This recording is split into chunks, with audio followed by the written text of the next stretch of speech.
I'm Seb Hemdest with Bloomberg New Energy Finance here in Paris, COP21, at the Climate Summit for local leaders. And I'm joined by Mayor Gregor Robertson from Vancouver. Thanks so much for joining us. It's good to be with you. Now, we've been talking all day about cities and what cities are doing, what they can achieve. What's your take on it? Well, cities are taking action, there's no question.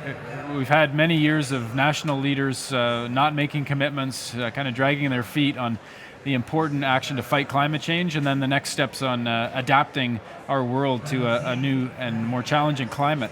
In cities, we don't have a choice, we can't wait. So there's been a lot of action taken in Vancouver. We've set a goal to be the greenest city in the world by 2020. That has a 10 target, very clear goals and metrics that we measure, reducing our climate pollution, cleaning our air and water, producing more local food, getting more clean transportation happening, getting more people walking, biking, and taking transit. We've seen great success already in the first half of that plan, the first 5 years of it, and now we've set an additional goal to be 100% renewable energy by 2050. That's the next big stretch goal for us, and we're encouraging cities around the world to adopt that as a new target that we all strive to eliminate fossil fuels and clean up our cities. In terms of, you talked about both mitigation in terms of reducing emissions, but also adaptation, preparing for changes that are down the track or on their way as a result of a changing climate. Right. What's the split? How do you decide what to focus on with such a long time horizon problem like climate change? Well, it's not a long time horizon. We already have impacts of climate change all over the world. You see impacts on cities in particular, and that's something we've got to deal with right now. So we have to do everything that we can, everything humanly possible to reduce the amount of climate pollution that we're producing right now. So that's getting our emissions down, basically stopping the burning of fossil fuels, which we are entirely reliant on in most of the world right now. So we see the combination of actions being crucial. We have to respond to the current challenges we have. We have the ocean rising in Vancouver. That right now looks like about a $10 billion investment that's required to keep the ocean at bay for the next couple decades. As the ocean rises, we have to reduce our pollution and emissions. That's something that we're measuring very clearly now, and there's accountability around the world with. Fantastic step that we're taking here in Paris to get everyone on the compact of mayors and one system of measuring how much pollution, carbon pollution. So we also have to prepare for the future that we don't know exactly what that'll look like. We have to build our green infrastructure to withstand more extreme weather, sea level rise, more heat.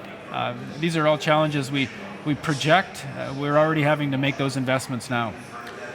How popular are these measures with the people of the city, with the citizenry? Are these popular things? Are they things you have to sell very hard to get the support? Actually, they've been really popular. In Vancouver, I'm now in my third term as mayor, and this goal to be the greenest city in the world was at the center of my platform when I first ran for mayor in 2008. So it's been well supported by the city. We had about 35,000 people actually shape the Greenest City Action Plan.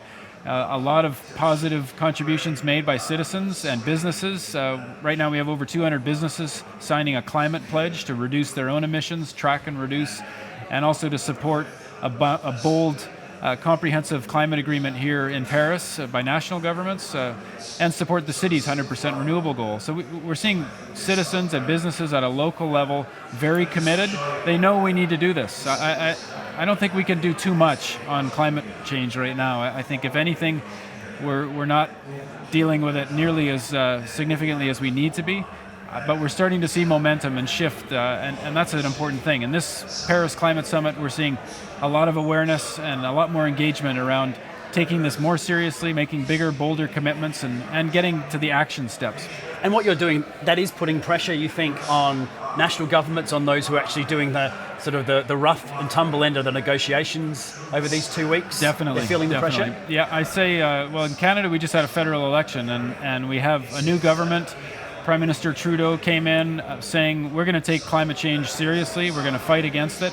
And I think a lot of his support and mandate across the country was because the previous government was not supportive of action on climate change. They were committed to oil and gas economy, and they fought the climate negotiations that were taking place in Copenhagen, for example, and in the years hence. So we have, as a country, embraced a new leader nationally who is bringing together the cities and the provinces and the federal government to take serious action and make Canada a leader in the green economy, and doing our part to be responsible and help the other countries in the world that need more support to get through these changes. Mayor Gregor Robertson, we're out of time. That's been fascinating. Thank you so much for stopping by and having a chat. It's great to be here. Lovely. Thanks, eh? Thanks.